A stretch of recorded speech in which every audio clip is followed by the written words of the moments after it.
Well, if there were ever insult to injury, it's R.J. Barrett making that last three. Goes 6 for 6 from behind the arc tonight. Probably the best shooting.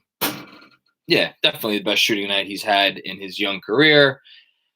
And unfortunately, we did not get to see what the game would have been like if he had taken either of the last two shots that ended up deciding the game. Obviously, Burks took the three, missed it. Burks had the ball again when they still had kind of a chance. Missed the drive, or was blocked on the drive. Frustrating way to end the game. Very frustrating way to end the game. You would have liked to see the ball in Barrett's hands, but then again, the ball was in Barrett's hands a couple of possessions earlier before that, and he turned it over. But he came right back and he made it three. It's I mean, I'm not going to characterize this as a heartbreaker because sometimes you just get beat, and I think Boston, I don't think anyone would deny that they still have a higher ceiling than the Knicks. They have the two best players on the court. Stevens Giame with our first comment in Super Chat. Thank you, Stevens. Payne, RJ looked great, though. I think we're free-falling. I don't think we're free-falling. Here's why I don't think we're free-falling. I don't think we're free-falling because free-falling teams start to let go of the rope on the defensive end. And the Celtics tonight ended up scoring 101 points. This is yet another time the Knicks give up about 100 or less. For all their struggles, for all the frustrations that this team has had, and for as much as we'll come on here and bitch and moan about this or that, they come out and compete on defense every night. And I'm not sure that there's another team in the league that comes out and competes on a nightly basis like the Knicks do. And I know that's not what anybody cares about right now, but if you're looking for perspective, if you're looking for a way to talk yourself into the fact that this is not going to be a free fall, they come out and defend. And if you come out and defend like the Knicks defend, you're going to win some games. But they haven't won a lot of games of late. They've lost now, whatever it is, 5 of 6. So that sucks. Bad eyesight. Let's get straight to it. Only two people who are happy about these Knicks games are Mitchell Robinson and his agent. Boy, do we miss him, I guess. Pay him now. I don't know about that. I mean, do I think Mitchell Robinson would have won this game for them? Am I missing something here? I know that the Knicks have given up a ton of offensive rebounds in the last two games.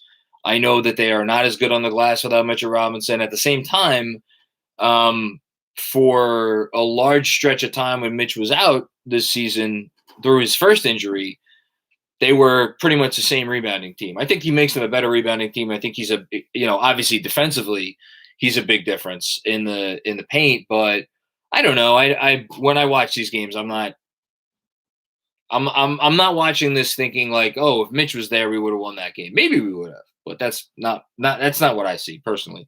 Forgotten NYC losing that Minnesota game really destroyed this team. I honestly do not know when our next win is. Listen, I know it could feel like this sometimes when you're in a losing streak and or you've not a losing streak because they got the Detroit win and it feels like nothing's ever going to go right. It's the same thing when you're winning games. When you've won 2 or 3 in a row, it feels like you're never going to lose another game. It's the ebbs and flows of rooting for a mediocre team in sports. I do not think that things are hopeless. I do not think that things are lost. I do not think that the season is over. I think we're just seeing the reality of what this team is, which is, again, I'm sorry if I sound like a broken record. I come on here every night and say some version of the same thing, which is that as long as they have the personnel that they do, they're going to have offensive struggles. And tonight they had offensive struggles. They didn't score 100 points. If you're an NBA team and you can't score 100 points, that's a problem. Only one guy was hitting shots for them tonight. You want to blame it on the shot selection. You want to blame it on, Elfrid Payton. You could always blame it on Elfrid Payton because he's terrible. But you want to blame tonight on the shot selection. The shot selection wasn't great. In particular, the shot selection from Julius Randle wasn't great. And I'm not going to complain about him because he's our all-star, and without him, this team is not in the position they're in. But I thought I thought Julius forced it a couple times tonight, more than a couple times, if I'm being honest. And is that why they lost the game? Again, it's like the Mitchell Robinson thing. Did it help? No, it certainly didn't. But he also made some important plays. So, and I thought he was great on defense. Let's get a couple of comments in the super chat here. Dan Alsanat. I say rebounds cost us again. Yeah, absolutely. We gave up too many possessions. Rebounds equals chances. Yeah, the first half, they were a step slow on the glass. I thought they were a step slow for a lot of the night in terms of, excuse me, covering the 3-point arc. They were a step slow. That said, I thought their defense by and large was still pretty good. But that's, when, again, broken record alert, when you're the Knicks and you have their level of talent, you essentially have to be perfect in all of the margins. And giving up however many more offensive rebounds they gave up to the Celtics tonight is the opposite of being perfect in the margins. Frank Corona Jr. with a comment in the super chat. Before the year, we would have taken this RJ development over anything. Being in a playoff race is a cherry on top. Thank you for the positivity, Frank. I appreciate it. Amidst what I'm sure is going to be a not a fun conversation tonight. Yes, I mean, we're burying the lead here. RJ was awesome. I mean, I did not read the ESPN 25 under 25 thing. It's not even about the click issue. Like, no, I don't like to give clicks to garbage, but my time is valuable right now. I'm trying to raise 2 kids and do all this shit, and be a husband and do dishes and laundry and shit like that. So no, I'm not going to waste 5 seconds of my fucking time reading some garbage that ESPN puts out. My understanding is that RJ was ranked low on the list. If RJ Barrett was literally, if all he was a 3-and-D player and he was shooting it like he is now, and I didn't think his defense was great tonight, but just generally this season, his defense is like we've seen. Like, that's one of the 25 best players under 25 in the league. The fact that he could do a whole bunch of other shit and we're just seeing the surface being scratched on that. I mean, look, they're a business. They need clicks or whatever the fuck they need, but you could read that if you want. I'm not going to. Michael Aaron, as great as winning has been, what matters most for the future is the change in culture, the all-around effort, and RJ's big leaps in the game. I think you're spot on there, Michael. One small moment I want to point out, and I'll highlight it in the newsletter, and I'm going to get to all the comments in the super chat. A small moment is at the end of the first half, Randall, and actually good comment from our overratedness here. The amount of Randall ISO ball is getting ridiculous. I'm not blaming him, but the offense is so different from the start of the season. I'm worried. That's fair. At the end of the first half, Julius took a 3.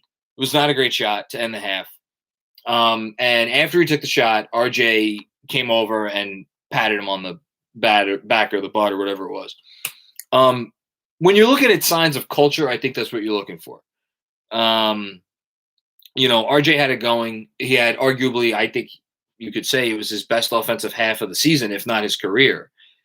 And Randall called his own number and missed it in a half where Randall had nothing, as opposed to trying to look for RJ. And RJ came over and was like, it's okay. That's the kind of stuff you're looking for if you're a Knicks fan and you're like, I hope this losing is not getting to them. I hope it's not seeping in.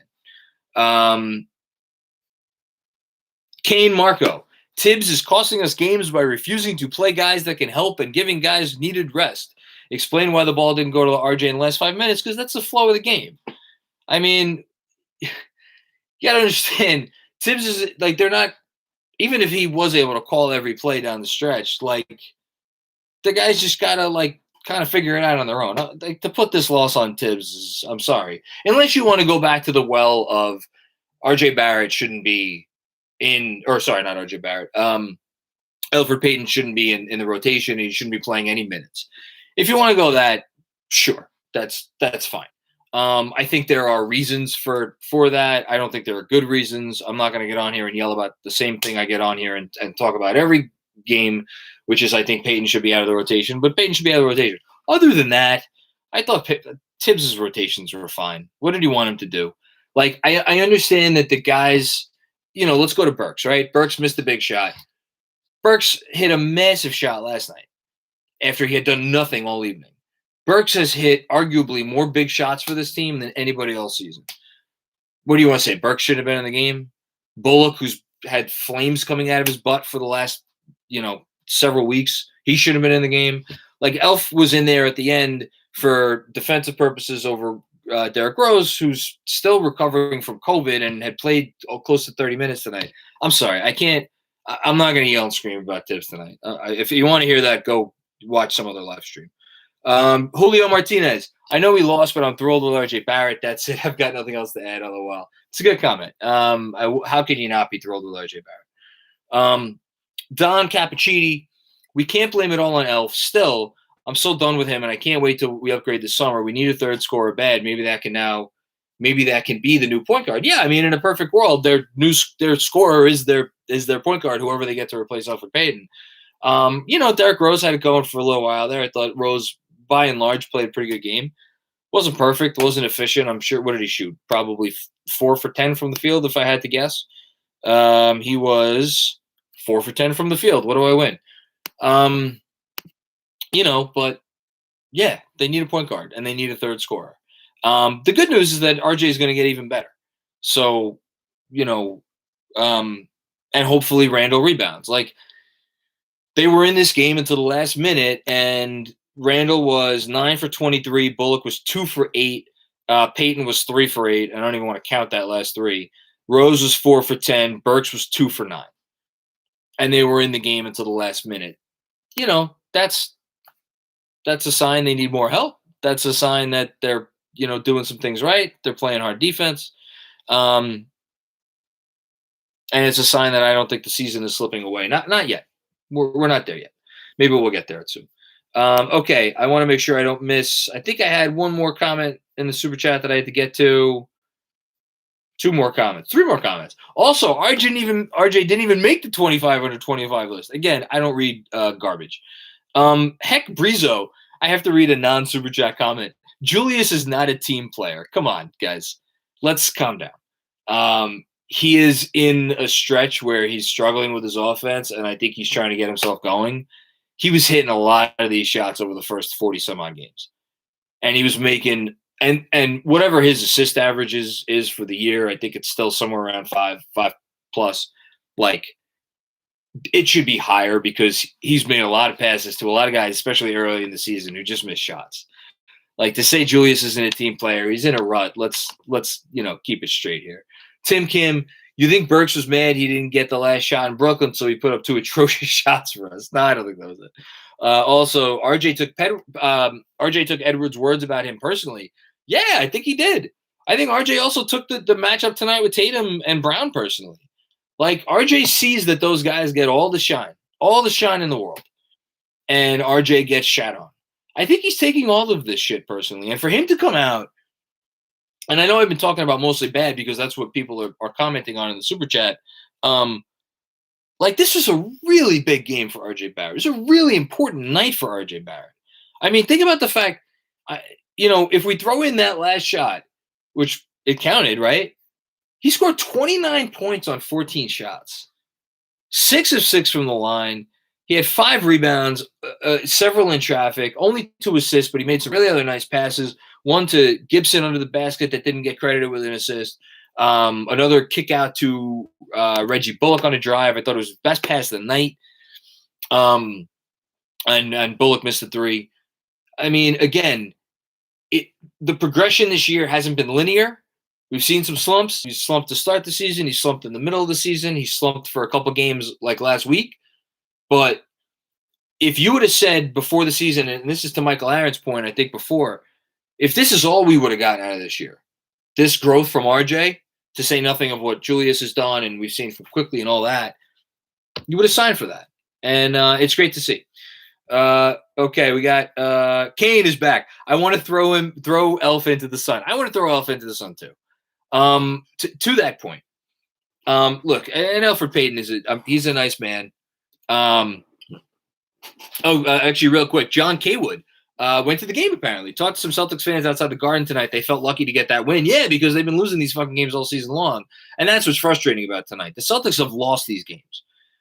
We've lost these games too, but the Celtics have also lost these games, and I would have liked to get this one. And one more, Chad Cohen. Just imagine when RJ can start consistently taking players off the dribble and pull up for the midi or even the three. Going to be great. You know, my favorite moment from RJ tonight wasn't any of the threes. It was when their offense was struggling. I think Boston had just gone on a run in the fourth quarter late. Randall had missed a shot. And RJ was I think RJ called for the ball. And he got it. He dribbled into a little mid-ranger, splash mountain. I mean, that's the next step. That's the next step for RJ Barrett. And we've seen signs of it already. And by the way, burying the lead, he's doing it without a point guard, which gets us to Elf. I actually watched the first half tonight, and I wondered to myself, Alfred Payton's going to be a free agent, thank God, this offseason. Is there an NBA team? I mean, an NBA team will sign him, probably, right? But who? Who's signing Elfrid Payton? Is it a championship contender to play meaningful minutes? I don't think so. Is it an up and coming team who wants him to take minutes away from a young player? No. Where's Elf getting signed to? I don't know the answer to. I've defended him earlier this year. I do still think he's an NBA player, but nights like this, he actively hurts your team. And I'm going to say it again because it deserves to be said. You cannot convince me. You cannot convince me that there's not a better version of this team that exists right now where Elfrid Payton doesn't play any minutes. So that's that. I'm going to take a couple more questions here, and then I got Tibbs post-game, which I actually do want to tune into because – and who knows, maybe I get a question. Because I just, maybe ask him about RJ. Maybe what else should we ask him about? I don't know. I thought he coached a good game. If you have any questions for me to try to ask Tibbs, I don't know if I'm going to get one, but feel free to put them in the chat. Okay. Let's see. You missed my chat. I missed your chat, Stevens. Oh no, that's not good. Stevens, what did you say? If I missed you, I apologize. I'm scrolling up now. It's been coming fast and furious here in the super chat. Type it again, and I'll get to you. Overratedness. Excited about RJ's development. The silver lining of RJ being forced to play off ball is that it makes things easy on the Knicks team building. You could bring in another ball dominant player, and RJ could still be efficient. I think the wonderful part about RJ is that he can support you on ball for a while, and he could also be a great player off ball. I think it's the best of both worlds. Yeah, that's a really good comment. I'm happy you made it.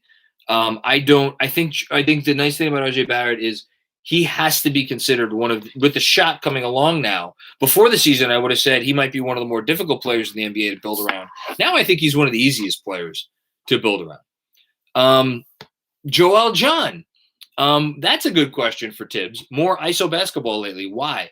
How many assists did the Knicks end up with tonight? 22. They had 22 assists on how many made shots? 22 assists on 35 made shots. It's a good assist rate, but look, I'm not going to argue that like tonight, Randall got 6 assists. He was not passing the ball enough tonight. In general, though, I think you could look at his assist total and say he's been a good team player this year. But Jeremy Chase wants me to ask if the Knicks should retire Oakley's number. Berman asked that before the game, and Tibbs deferred. Zach Munger, Taj Gibson is the man. That is all. I agree. Here, Stevens. Thank you, Stevens. IQ picked the wrong time to slump. We really miss his scoring. You must have ESP, Stevens, because I'm going to be dedicating. I'm probably not going to get it done for tomorrow. I'm going to dedicate Friday's newsletter to Emmanuel quickly. If you're noticing, to me, looking at what has happened in the last week and change, two weeks, and a lot of the games we won in the first half of the season, I think Emmanuel Quickly is the difference. I think Emmanuel Quickly coming in and hitting big shots in the second half of games when it felt like they were just absolutely desperate for a bucket, when they would go through these stretches, when they really just needed an extra scorer, Quickly would be that guy. And that he has been slumping. He had a good first half. Didn't happen for him in the second half. Very frustrating. Wouldn't have minded seeing him play a little bit more. I completely agree. Adam, would you sign up for an offseason that nets us Beal and Lonzo? Yes. What are we giving up for Beal? Zoe, Beal, RJ, Randall, Mitch. Does that compete in the East? The catch, no more IQ or Obi. I mean, if I'm trading Quickly and Obi and our 2 firsts this year and another future unprotected first for Beal, and I'm signing Lonzo,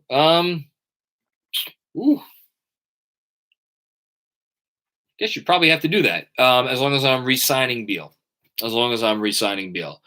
I don't know if that's my preferred offseason, though. I kind of want them to be a little patient. I kind of like Emmanuel Quickly, and I want to see what Emmanuel Quickly turns into, and I kind of want to see what Obi Toppin turns into, and I kind of want to see what they do with these draft picks. And listen, great thing about Bradley Beal, he's a free agent in a year. So at this point, I'd almost prefer to resign or try to sign him. Michael Aaron, thank you, Michael, again, for your contributions always. A few days ago, a dude argued with me and said that it's not Elf's responsibility to distribute. So the hate is unwarranted, and he wasn't joking. Man, it's just I think what that person was probably referencing is the fact that Tibbs does like his point guards to if they have a shot at the rim, you shoot it. But if you're not hitting the shots, and we've seen Rose not as much as he should be probably, but more than Elf, distribute when he gets to the rim. All right, here's Tibbs. I'll get to the other super chat comments real quick. If you have a question, raise your hand and I'll bring you into the room. Davion Mitchell, yes. Hey, Tom, I know we've been asking a lot about these late game. And I'm going to lower this for a sec. What did you see here in this season? Totally cool shooting Peyton into the sun. Really miss Mitch. We're getting killed on the boards. IQ needed to be on the court in the fourth. Yeah, I would have been happy with more IQ as an extra shooter. All right. I'm going to hit up this presser. Thank you, everybody. Sorry I'm cutting it short tonight, but I will see everybody after the game on Friday. Ian Bagley.